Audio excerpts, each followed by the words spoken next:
সাধারণত বিদেশি অর্থে সেতু নির্মাণ করা হলে টোল আদায়ে দাতাদের নানা শর্ত থাকে।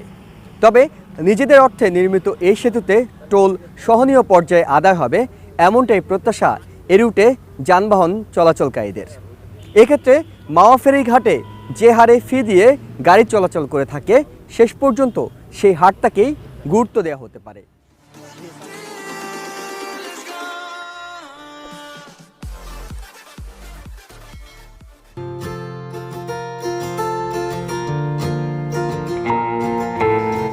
সবকিছু ঠিক থাকলে আর ঠিক 2 মাস পরেই পদ্মা সেতুতে শুরু হবে যান চলাচল।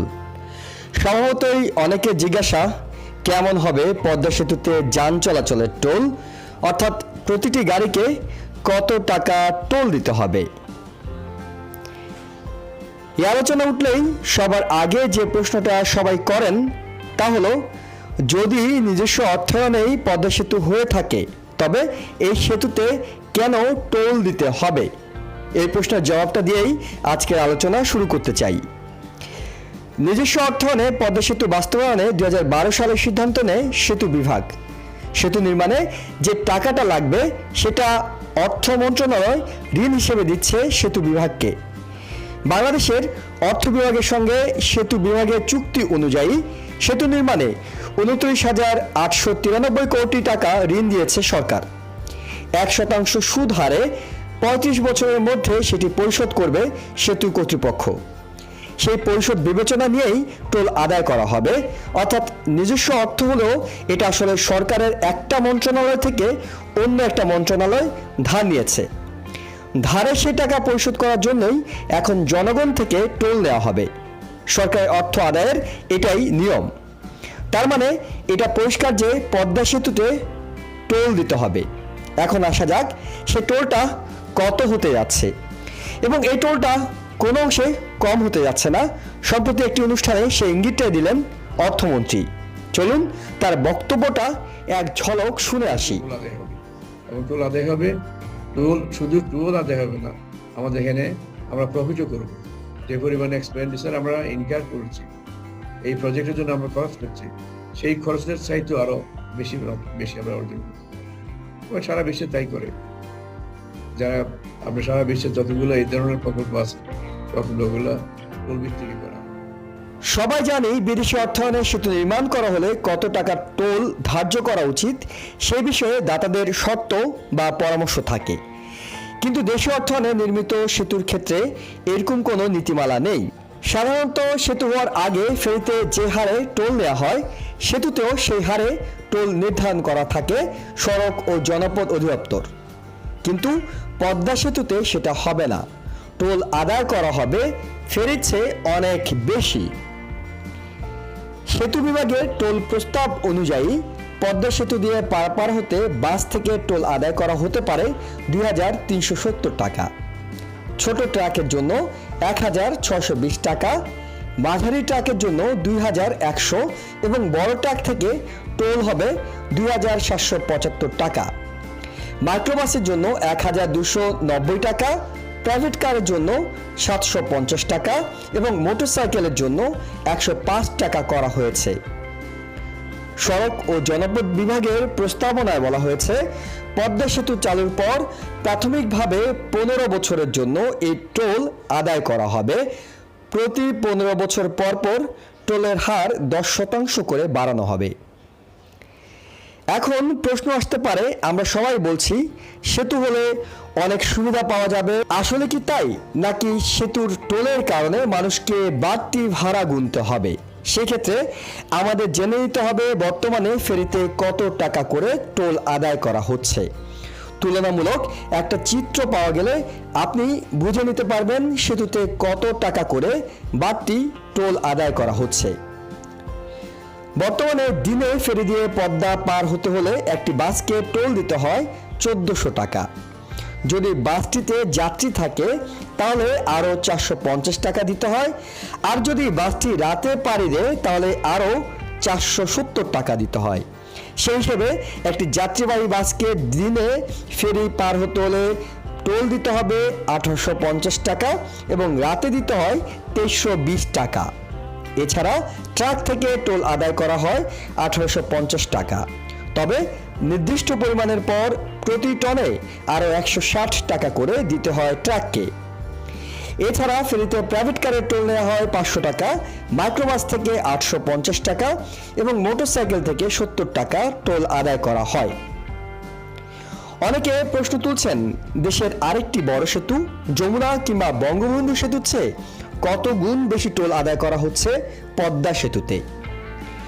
বঙ্গবন্ধু সেতুর চেয়ে পদ্মা সেতু নির্মাণে খরচ অনেক বেশি, আবার এর দৈর্ঘ্যও বেশি। এই কারণে পদ্মা সেতুতে টোল বেশি হবে। পদ্মা সেতুর দৈর্ঘ্য 6.15 কিলোমিটার, বঙ্গবন্ধু সেতুর দৈর্ঘ্য প্রায় 5 কিলোমিটার। বঙ্গবন্ধু সেতুতে ব্যয় হয়েছিল প্রায় 4000 কোটি টাকা, আর পদ্মা সেতু তৈরিতে সর্বশেষ হিসেব পর্যন্ত ব্যয় ধরা হয়েছে 30,193 কোটি টাকা। 1998 সালে বঙ্গবন্ধু সেতু চালু হয়। এখন সেতুটি পারাপারে বড় বাসকে 900, ছোট বাসকে 650, বড় ট্রাককে 1400, মাঝারি ট্রাককে 1100 এবং ছোট ট্রাককে 850 টাকা হারে টোল দিতে হয়। প্রাইভেট কারের টোল 500 টাকা। এবার আপনাদের জানাবো আরেকটি সমস্যার কথা, সেটা হলো টোলের টাকা থেকে সেতুর টাকা শোধ করা যাবে তো, নাকি এখানেও গরমিল থাকবে। হিসেব অনুযায়ী পদ্মা সেতুতে 2022 সালে প্রতিদিন প্রায় 24,000 গাড়ি চলার কথা, আর এইসব গাড়ি থেকে টোল বাবদ 4.5 কোটি টাকা আদায় হবে। কিন্তু বাংলাদেশ অভ্যন্তরীণ নৌ পরিবহন কর্পোরেশন BIWTCA বলছে, সেতু চালু হলে এবছর দিনে পারাপার হবে 2000-এর মতো গাড়ি, যেগুলো থেকে টোল আদায় হবে সর্বোচ্চ 29 লাখ টাকা। সেতু মন্ত্রণালয় এবং অর্থ মন্ত্রণালয়ের মধ্যকার ঋণ চুক্তি অনুযায়ী সেতুর আয় থেকে 35 বছরের মধ্যে অর্থ বিভাগকে সুদসহ পুরো টাকা শোধ করতে হবে। কিন্তু বাস্তবের সঙ্গে টোল আদায়ের হিসাব না মেলায় নির্ধারিত সময়ে এই ঋণ পরিশোধ করা নিয়ে শঙ্কা তৈরি হয়েছে। সেতু কর্তৃপক্ষ বলছে, বর্তমান বাস্তবতায় টোল আদায়ের টাকা পরিশোধের উপযোগী হতে তাদের 7 থেকে 8 বছর লেগে যেতে পারে। পদ্মা সেতুর ডিটেল যে ডিজাইন তৈরি করা হয়েছে সেই অনুযায়ী 2022 সালে সেতু দিয়ে প্রতিদিন 24,000 যানবাহন চলাচল করবে। এর মধ্যে ট্রাক পারাপার হবে 10,244টি, বাস ও হালকা যানবাহন পারাপার হবে যথাক্রমে 8,238 ও 5,472টি। এইসব যানবাহন থেকে প্রতিদিন 4,45 লাখ টাকা টোল আদায় হওয়ার কথা। এই হিসেবে প্রতি মাসে 133 কোটি 66 লাখ ও প্রতি বছর 1,603 কোটি টাকা টোল আদায় হবে। বর্তমানে ফেরি পারাপার হতে যত টাকা টোল দিতে হয় পদ্মা সেতুর জন্য তার চেয়ে 1.5 গুণ বেশি ধরে এই হিসেব করা হয়েছে। একই হারে টোল আদায়ের প্রস্তাব করেছে সেতু বিভাগ। অন্যদিকে 2022 সালে পদ্মা সেতুতে কি পরিমাণ গাড়ি চলাচল করবে এবং সেখানে কি পরিমাণ টোল আদায় হবে তার একটি হিসাব করেছে BIWTC। মাওয়া জাজিরা রুটে বর্তমানে কি পরিমাণ যানবাহন ফেরিতে পারাপার হয় তার ভিত্তিতে এই হিসেব তৈরি করা হয়েছে। এতে দেখা গেছে 2022 সালে সেতু দিয়ে প্রতিদিন 387টি ট্রাক, 83টি বাস ও 1,287টি হালকা যানবাহন পারাপার হওয়ার কথা। এসব যানবাহন থেকে টোল আদায় হওয়ার কথা প্রতিদিন 28,84,000 টাকা। এই হিসেবে প্রতি মাসে 8 কোটি 65 লাখ ও প্রতি বছর 103 কোটি 85 লাখ টাকা টোল আদায় হওয়ার কথা। BIWTCর হিসেবে শুধু মাওয়া জাজিরা রুটের তথ্য নিয়ে বর্তমানে দক্ষিণ পশ্চিমাঞ্চলের অনেক যানবাহন পাটুরিয়া, দৌলতদিয়া, বঙ্গবন্ধু সেতুর মতো বিকল্প পথ ব্যবহার করছে। পদ্মা সেতু চালুর পর এইসব যানবাহন পদ্মা সেতু দিয়ে চলবে।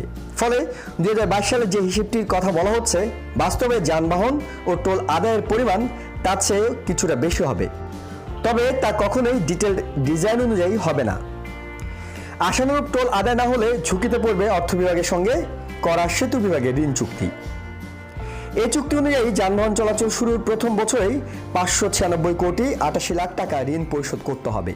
ঋণের পরিমাণ ক্রমান্বয়ে বেড়ে কোনো কোনো বছরে 1,475 কোটি টাকা পর্যন্ত পরিশোধ করতে হবে। তাছাড়া শুধু রক্ষণাবেক্ষণ ও পরিচালন ব্যয়, নদী শাসন কাজ, ভ্যাট ও ট্যাক্স পরিশোধ সহ বিভিন্ন ধরনের ব্যয়ও টোল থেকে হওয়ায় আয় থেকে এটি খরচ করতে হবে। কিন্তু বর্তমান ট্রাফিকের তথ্য অনুযায়ী 7-8 বছরেও টোল থেকে বার্ষিক কিস্তির টাকা ওঠানো সম্ভব হবে না। তবে সেতু বিভাগ মনে করছে সেতু চালু হলে সমস্যাটি দ্রুতই কেটে যাবে। জটিলতার কারণে বর্তমানে অনেক গাড়ি একবারের বেশি ফেরি পারাপার হয় না, কিন্তু সেতু চালু হলে দেখা যাবে অধিকাংশ গাড়ি 2-3 বার পর্যন্ত যাতায়াত করছে। তখন সম্ভবতই সেতুর ট্রাফিক বেড়ে যাবে। এখন প্রশ্ন আসতে পারে, সবকিছু কি চূড়ান্ত হয়েছে? উত্তর না, এখনো হয়নি। সেতু বিভাগ শুধুমাত্র প্রস্তাব করে রেখেছে। সেই প্রস্তাবনার এখনো চূড়ান্ত অনুমোদন দেয়নি সরকারের উচ্চ মহল। তবে 5 বছরের জন্য পদ্মা বহুমুখী সেতু রক্ষণাবেক্ষণ ও টোল আদায় কার্যক্রম পরিচালনার জন্য কাজ পেয়েছে কোরিয়া ও চীনের কোম্পানি। যৌথভাবে কাজটি পরিচালনা করতে ব্যয় ধরা হয়েছে 692 কোটি 92 লাখ টাকা। গত 7 এপ্রিল এ ব্যাপারে চূড়ান্ত সিদ্ধান্ত নেওয়া হয়েছে। সেখানে টোল আদায়ের বিস্তারিত পরিকল্পনা তুলে ধরেন অর্থমন্ত্রী। তবে মূল কথা হলো, পদ্মা সেতুর টোল এখনো চূড়ান্ত করা হয়নি এবং এটি চূড়ান্ত করার সময় সরকার অবশ্যই যেটিকে বিবেচনা রাখবে সেটি হলো, যে বড় উদ্দেশ্য নিয়ে পদ্মা সেতুটি করা হয়েছে, অর্থাৎ মানুষের দুর্ভোগ কমানো, সেটি নিশ্চয়ই টোলের মাধ্যমে কোনোভাবে বাড়ানো হবে না। সেটি একটি হিসেবের মধ্যে রেখে মানুষের সাধ্যের মধ্যে রাখার পরিকল্পনা করছে সরকার। তবে সবকিছু জানা হবে চূড়ান্তভাবে টোলটি নির্ধারণ করার জন্য। আপনাদের অনেক অনেক ধন্যবাদ এতক্ষণ আমাদের ভিডিওটি দেখার জন্য। ভালো লাগলে অবশ্যই সবার মধ্যে শেয়ার করবেন। অনেক ধন্যবাদ, ভালো থাকবেন।